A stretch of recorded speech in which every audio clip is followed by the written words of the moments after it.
Well, hi, everybody. Happy Monday. I'm Gurveer Dinza, and of course, this is the day before Election Day, giving you a live look outside. It looks pretty gloomy and cloudy out there today. We've got a little bit of drizzle there as well. Really not the prettiest day of the week. The good news is, what we can tell you is Election Day, according to Ella Dorsey and our First Alert weather team, Election Day is going to be the best day of the week, expecting sunshine and temperatures in the upper 70s. So great for you, for those of you who have not voted yet and are planning to go out on Election Day. So glad you're joining us here at 11 on Atlanta News First Plus. We're going to talk about elections today. Already 4 million people in the state of Georgia have voted. That's just a record turnout. I, for one, I don't know how you are, but I like to actually go out on Election Day, so that is my plan. I know my colleague Rick Fulbaum told me earlier today he also plans to go out on Election Day, so we'll keep you posted on how the lines are. I know the lines were certainly long for early voting. A lot of important races that are going to be on the ballot tomorrow, but the biggest one, of course, is the race for the White House, as both presidential candidates make one final push for your vote. Election officials say they're taking the final steps to make sure that the election runs smoothly and that your ballot is going to be secure tomorrow when you go out to vote. Again, we've had record voting already, 4 million people taking part in early voting, which ended on Friday. The Secretary of State's office is reassuring everybody this election is safe and it is secure. Atlanta News First reporter Sarah Hammond is at the state capitol. She has more.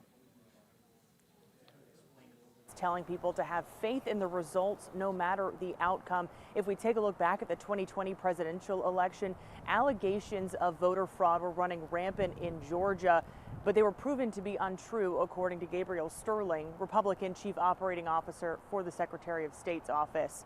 Both he and Secretary of State Brad Raffensperger were among the Republicans pushing back against claims of fraud in 2020 when Georgia, where President Biden won, was at the center of a scheme to overthrow the election results. In 2024, Georgia election officials have touted extensive audits of voter rolls. Voting machines and scanners are not connected to the internet, so they can't be hacked, and poll watchers observing the process as it's happening. Raffensperger and Sterling say they anticipate people challenging the results once again, but Sterling has this message for those people. People have to have faith in the outcomes. And for 200 and some odd years, we had to have the acceptance of the person who came in second or lost to say, you know what, I lost, I will come back again and fight in 2 years. The reason we have ballots is to avoid bullets. And if you say ballots don't matter anymore, there's only one logical direction to go, and that's not healthy in any democracy. Later this morning, we're going to hear from Secretary of State Raffensperger ahead of Election Day, as well as Fulton County election officials on how they're preparing. From the state capitol, Sarah Hammond for Atlanta News First. And it really is hard to believe that Election Day is already almost here. In these final hours to Tuesday, both parties are rallying here in Metro Atlanta. This is a real attempt to reel any undecided voters in. Georgia remains one of the top prizes as these candidates look to score the 270 electoral votes that are needed to win the White House. Atlanta News First Asia Wilson is following the rallies happening in Atlanta today. Candidates have their eyes on this battleground state. There have been rallies all weekend, and the campaign blitz is not over just yet. Today, Republican Vice Presidential nominee Senator J.D. Vance will be in Cobb County for a rally at the Cobb Galleria Center. And later tonight, the Harris-Walz campaign will host a rally with performances by 2 Chainz, Keisha Cole, Tamar Braxton, and others. All of this after Trump held a rally in Macon Sunday night. He's hoping to flip Georgia to red this go-round. Meanwhile, Governor Tim Walz, the Democratic vice presidential nominee, and First Gentleman Doug Emhoff also hosted a rally on Sunday. And Kamala Harris hosted one on Saturday. They're hoping to sway the state blue. To fight for the ideals of our country and to fight to realize the promise of America. That's what this is about. This election is a choice between whether we will have 4 more years of gross incompetence and failure, or whether we will begin the 4 greatest years in the history of our country. Now, Senator Vance is expected to give remarks at 5 p.m. tonight, and doors open at 3. As for the Harris-Walz campaign, I'm told both of those candidates will not be present. In Atlanta, Asia Wilson, Atlanta News First. Okay, so in case you have not voted yet, we got you covered. Atlanta News First Chief Investigator Brendan Keefe breaks down what you need to bring with you if you're headed to the polls tomorrow.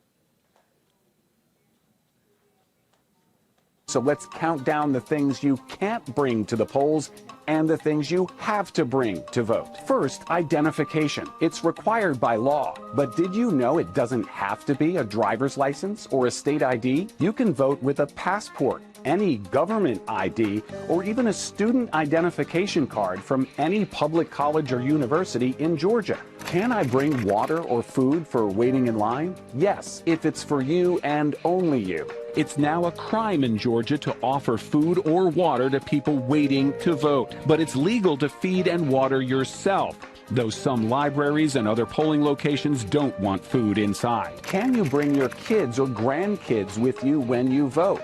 Absolutely. Kids are welcome to come along to watch, and it's not a bad idea to teach them the importance of democracy by showing them how to vote. Counting down to the election, I'm Brendan Keefe. Atlanta News First investigates. It is absolutely terrific to bring your children, right? Teach them, get them started early. I love that. Just some good reminders for you. The polls open tomorrow morning at 7. They will close at 7 o'clock tomorrow evening. If you are in line at 7, you will get a chance to cast your ballot. So just know that.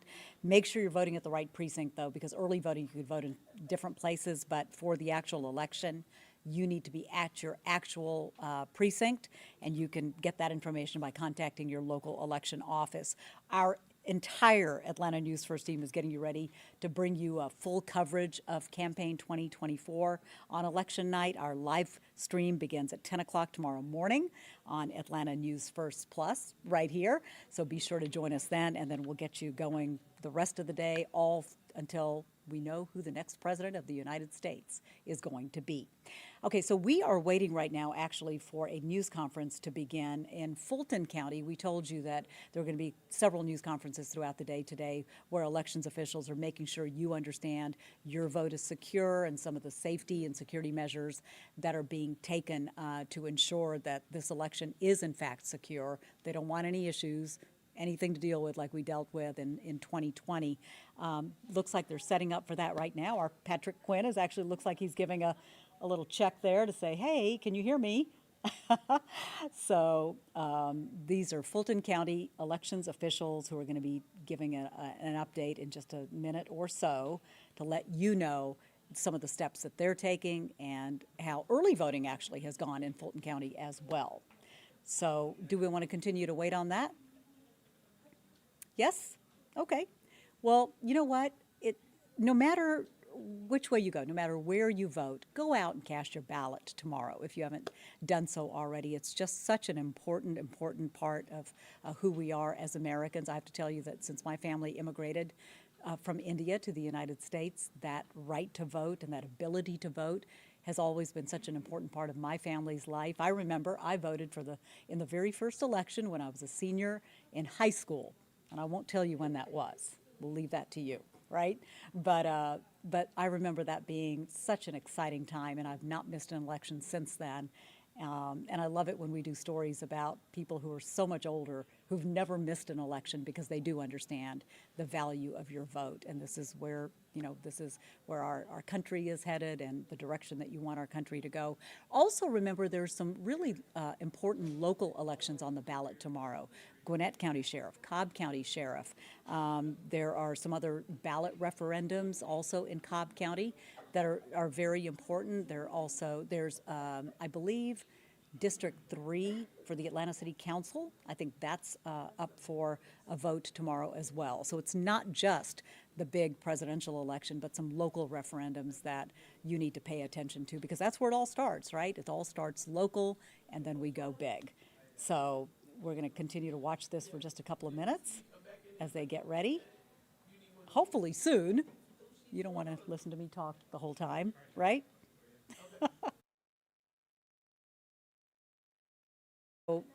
So we'll go ahead and we'll leave this up for just a minute or so. Fulton County officials holding a voting briefing to let you know at home exactly how things are going in Fulton County. So we'll leave this up until they get going. In the meantime, enjoy your day today. I know it's a little drizzly outside. And then if you haven't done so, go out and vote tomorrow. We'll see you later.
I would like for Regina Waller, who's been working with many of you, to say a few words.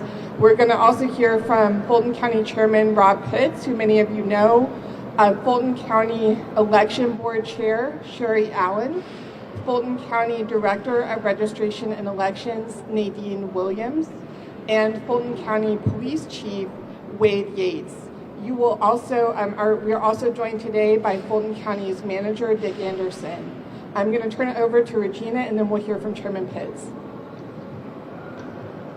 Good morning again, and thank you so much. It's a pleasure to see everyone and a pleasure to be able to work with you all. I am going to keep it very short because you all want to hear from these great people behind me.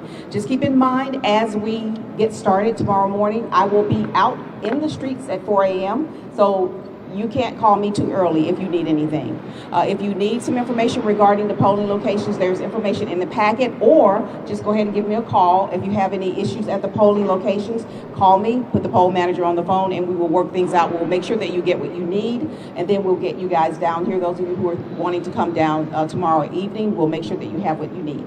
So now I would like to bring to the podium our chairman of the Fulton County Commission, Mr. Rob Pitts. All right, good morning, everyone, and welcome. Delighted to see each and every one of you. Let me begin by saying very directly, Fulton County is ready for this election in 2024. I had a front row seat in 2020. Things went well for us then, but we were criticized widely. However, after several and many reviews, investigations, everyone concluded that our elections were open, fair, and transparent.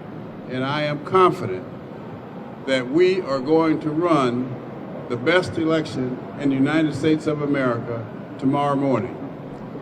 In fact, almost 55% of the eligible registered voters in Georgia have already voted.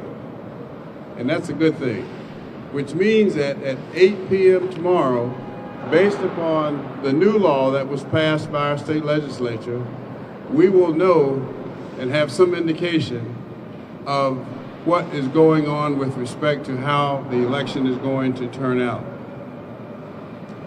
Early voting here was a tremendous success.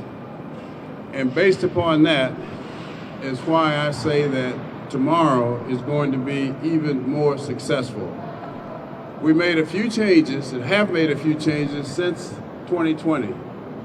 The biggest change is right where we are right now.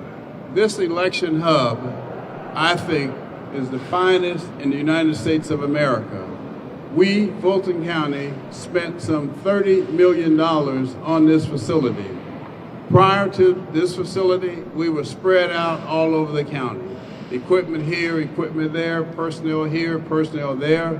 But as a result of that expenditure, we're all under one roof, which is going to make it a lot easier for all of us. We have 177 polling places or precincts that'll be open tomorrow. I will be voting at 7 o'clock, as I always do, at my precinct, and from there, visiting some 50 of the 177. We also have approximately 1,800 poll workers.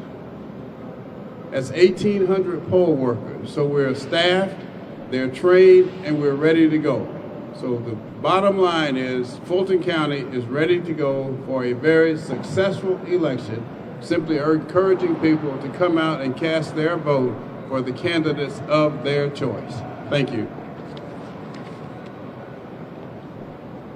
Now I'd like to introduce the chair of our Board of Registrations and Elections, Attorney Sherry Allen. Thank you, Chairman. I would just like to say welcome, welcome, welcome to Fulton County, and I think what you will see tomorrow is one of the best and well-run elections that you have seen. It will be secure, it will be accurate, it will be transparent. I think that the residents of Fulton County will be proud how we have helped to restore and showing how that Fulton County will be Fulton strong tomorrow during that election. The director and the department is ready. The poll workers are well trained. They are ready. The poll managers are well trained. And as the chairman said, by 8 o'clock, we should know who has won, whoever the residents have voted for. My job is not to be partisan. I'm here to represent all the residents of Fulton County, and we want to make sure that all the residents of Fulton County's voices are heard tomorrow. Thank you. And next, our Director of Registration and Elections, Nadine Williams. Thank you.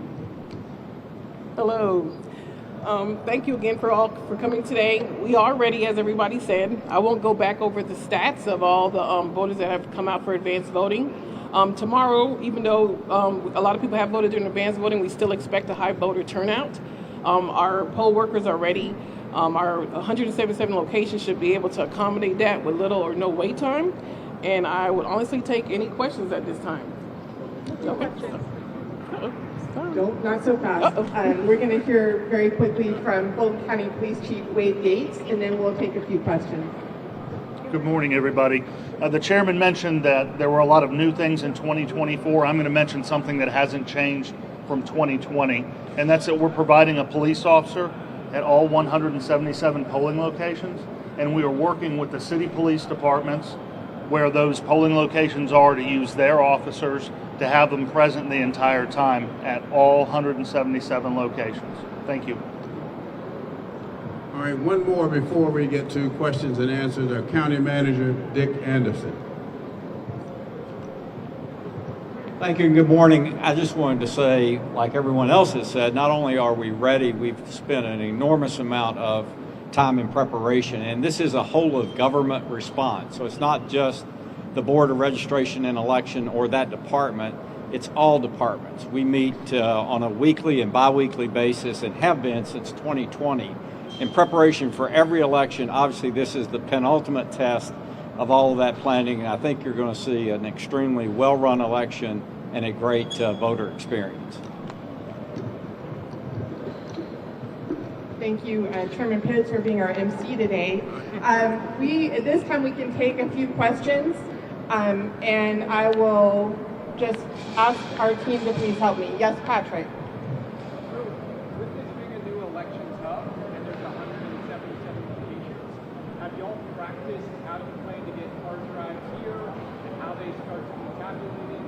Is there any concern about this just being a new facility and a new production?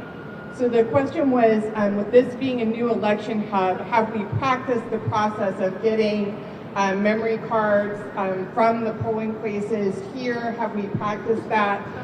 And thank you. Oh, sorry. The question was, with this being a new election hub, have we had an opportunity to practice bringing memory cards in from the polling places and going through that tabulation process? The answer is yes, and I'll ask Ms. Williams to elaborate. Stand right there. Okay. Yes, so we are prepared. We actually are doing the same memory card transfer that we did for the March and May elections. Thankfully, the police are assisting us in transporting the memory cards from our 7 check-in locations. One of them is here at the elections hub, but the memory cards will be transported via police escort, so we believe they'll be reported timely. Okay. I'm going to take your question, but really quickly before I get to your question, on the back of the packet that we've provided to journalists, there is kind of a flow chart that explains how the process works on election night. Go ahead.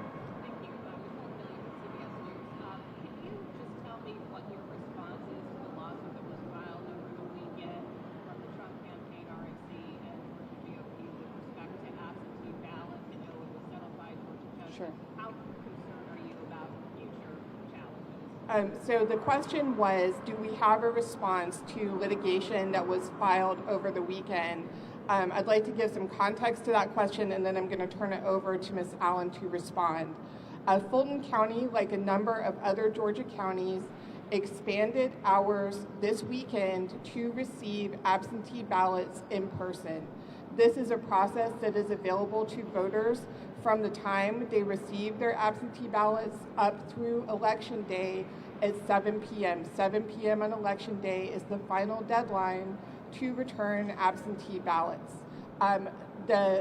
There was litigation filed in opposition to this that, to my knowledge, was only filed against Fulton County. And I'm going to turn it over to Ms. Allen to respond to that.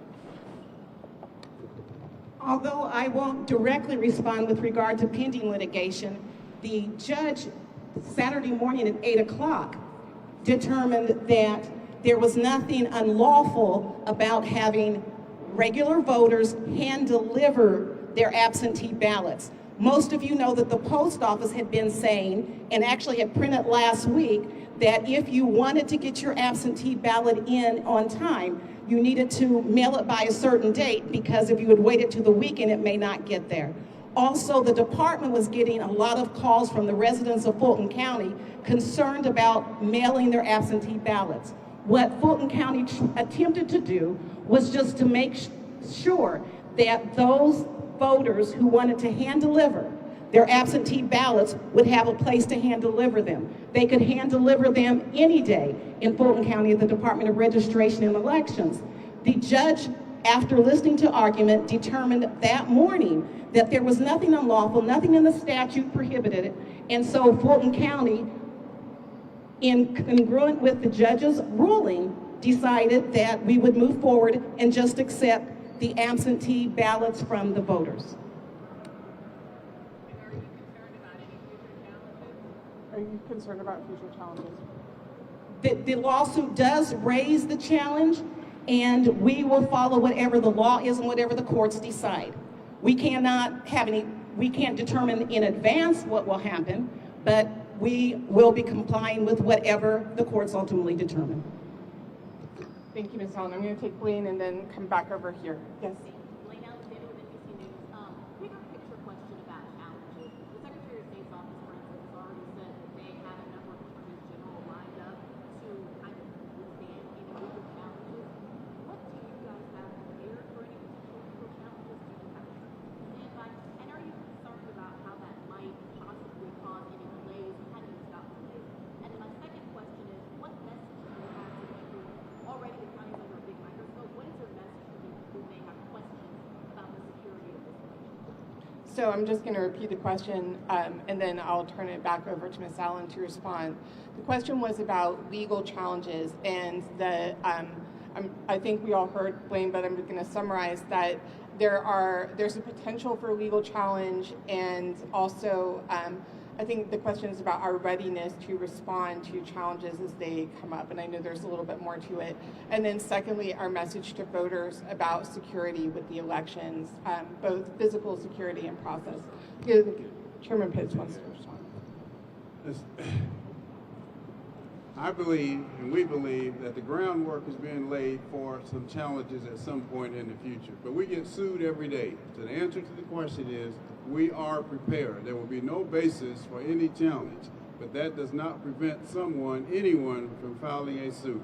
If a suit or suits come forward, we will be prepared to defend the great work that we've done and all the preparations been put into ensuring that this election is open, fair, and transparent. I'm going to answer first security. I talked a couple of weeks ago about how secure the election will be and all the things that we have put in place in Fulton County, the processes and procedures, the standard operating procedures. We have had monitors on the ground here since August, 2 sets of monitoring teams who have gone through with a fine-tooth comb everything that happens with regard to elections in Fulton County. And we've been advised at each step of the way, 2 separate teams. Also, with regard to the challenges, I agree with the chairman that Fulton County has lawyers that have been prepared. We've been fighting off lawsuits, as those of you might know, all along this whole season anyway. And those lawsuits, we have been victorious in those because we have been following the law and we have been prepared and we've been doing the right things. And so am I concerned, or is Fulton County concerned about challenges? Is Fulton County concerned about lawsuits? That's the legal process. We don't have any problem with people following the legal process. We will do so as well, but because we've been following the law, we believe that we will prevail. Thank you, Ms. Allen. On this side, yes, sir. How would you secure and have the safety of the work of polling places that are here? I think the question is about the security of our polling places. Chief Yates, would you like to speak to that? Yeah, as I stated previously, we have 177 different police officers that will work at all the locations. We will also have police officers here at the elections hub and have had them for 24 hours a day. So there is a police officer here at all times and will until the entire process is over. Thank you, Chief. Yes, sir. Yeah, my question is about public viewing and those elections. We had a little bit of a kerfuffle over the weekend when, Senator Brandon from the state Senator Brandon seat. Yes. And search warrant let in, et cetera. Can you just clarify for the public the difference between where the public can come watch versus where you need to be credentialed observers? Okay. The question, for those who cannot hear, is about poll watchers and poll observers. And what the process is, some parts of the process are open to observers. In some parts of the process, one must be, in Georgia, a certified poll watcher, and there's a process for that. So I think that's the question perhaps for Ms. Allen and Ms. Williams. Okay, so we have laid out the elections hub. There will be different sections where observation can take place. We've already received the credential letters from each of the parties that have monitors that are coming in. They'll be going to our tabulation areas and as well as this facility. And we actually have a large public observation area as well. Any member of the public can be in the public observation? In the public, yes, they'll be labeled as such, and they can go into those areas, yes. Thank you, Ms. Williams. Yes, sir. And I'll come back.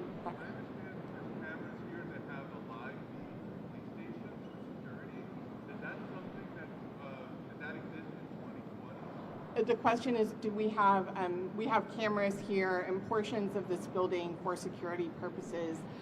We weren't here in 2020. We were at a different warehouse. A lot of things have been modernized. As many of you know, we handled part of our process at State Farm Arena. So I don't know if anyone would like to speak more about our additional security measures, but this is a brand new state-of-the-art facility, and so many things are new in that regard. Okay, yes. Just to follow up, can you also explain, compared to 2020, what changes have been made to make the election year process more secure, safe, and transparent? Okay. Any specific? Sure, there's a lot. Okay, so to be clear, the election in 2020 was fair and accurate. But in regards to this location, it's just easier, it's more streamlined. So it's easier for the public to observe and things of that nature. We had to work out of 4 different facilities in 2020. Now with this facility, everything is in one place. So it's easier for the public to see and observe. And to follow with your question, nothing is live streamed, but there are security cameras here 24 hours a day. Thank you, Ms. Williams. I think we had a question here.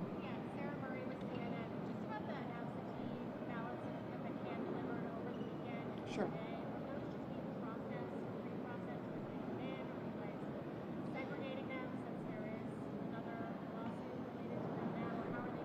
There's a question about, so I just want to be clear that we've been receiving absentee ballots since they were first mailed over a month ago. Before early voting began, absentee ballots, we were receiving those back and do receive them in person and by mail every day.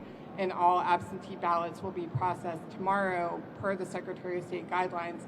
I'll just ask, there has been some misinformation that there were counting of ballots yesterday. That is false. No ballots will be counted until tomorrow.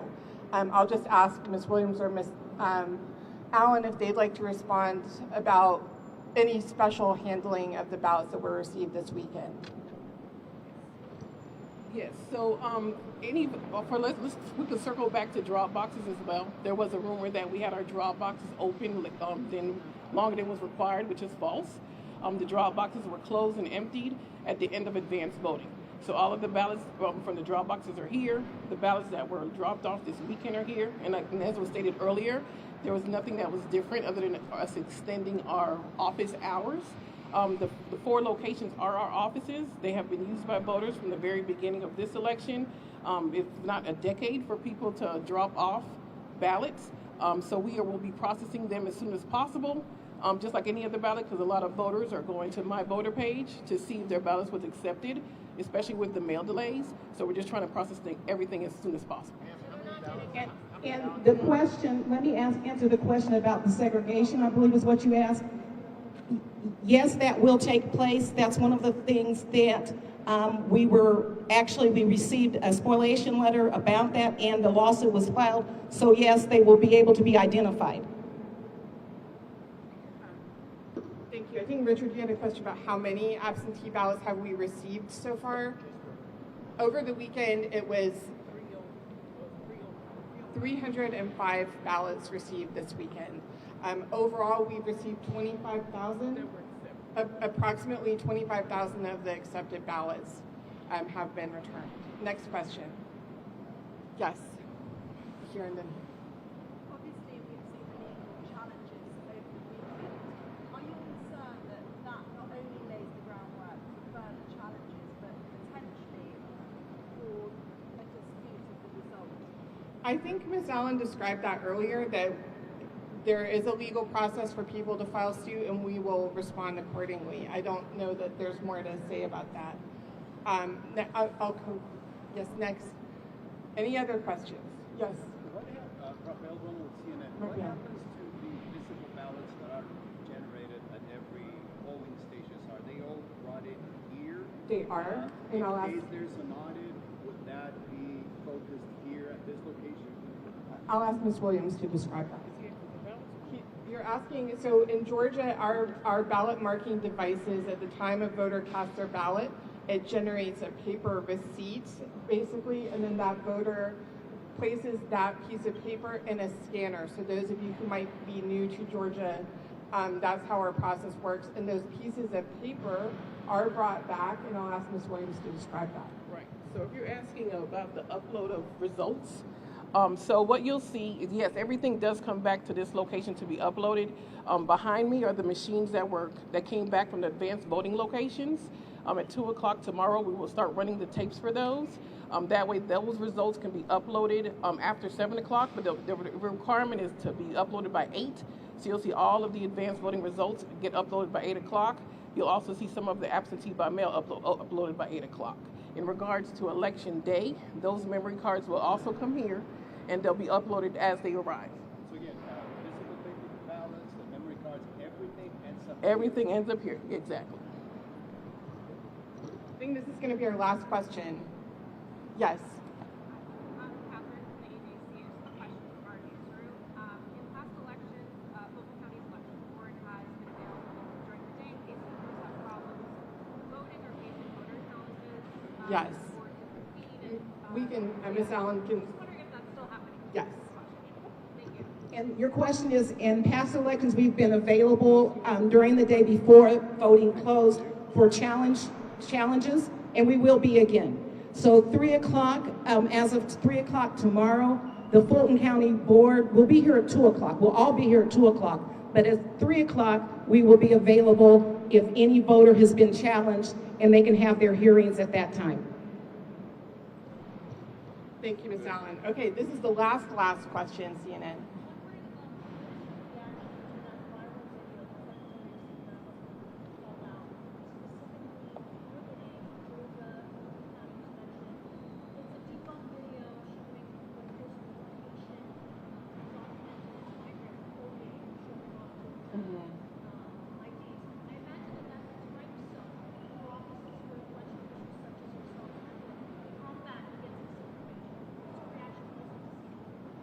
Thank you. The question was about a video that circulated last week that was found to be false, that circulated an individual purporting to be a recent immigrant to the United States who had a Haitian person who had allegedly gotten citizenship in a very short period and alleged that he was voting in Fulton County. Fulton County has experienced a variety of cyber incidents, and this was unfortunately the latest. We take security very seriously. Our team monitors social media very carefully, and we were aware of that very early on. and we're pleased with the Secretary of State's response. I don't know if any of my colleagues here would like to say more, but we are going to continue to be vigilant about misinformation, disinformation, and try to get factual information out to voters as quickly as possible. I believe part of your question, you asked if it takes away the time from the staff, and it does. Unfortunately, that's our biggest challenge is misinformation, to have to answer calls and, emails that are about things that are not true. Our staff is handling those, but overall, it does take time from the staff, but they're diligent and they're doing their duties at the same time. We just want to say thanks to all of you for being here today. Thank you for your integrity, for your professionalism, and your hard work over the next 24 to 48 hours. And have a wonderful day and be safe.